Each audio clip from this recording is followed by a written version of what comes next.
ஸ்பெயின்ல 79 பேரை பலி வாங்கின ரயில் விபத்துக்கு என்னென்னமோ காரணம் சொன்னாங்க. கடைசியா அந்த ரயிலுடைய டிரைவர் செல்போன்ல பேசினதுதான் விபத்துக்கு காரணம்னு கண்டுபிடிச்சிருக்காங்க.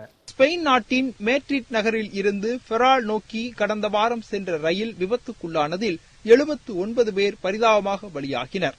66 பேர் படுகாயங்களுடன் சிகிச்சை பெற்று வருகின்றனர். அவர்களில் 15 பேரின் நிலைமை மிகவும் மோசமாக உள்ளதாக கூறப்படுகிறது.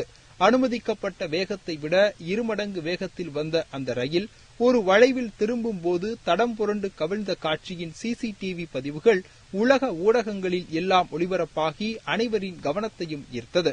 இந்த விபத்து நிகழ்ந்தபோது ரயிலின் ஓட்டுநர் கட்டுப்பாட்டு அறை அதிகாரியுடன் போனில் பேசிய தகவல் விபத்துக்குள்ளான ரயிலின் கருப்பு பெட்டியில் இருந்து சேகரிக்கப்பட்டு ஒளிப்பதிவுகளின் மூலம் தெரியவந்துள்ளது.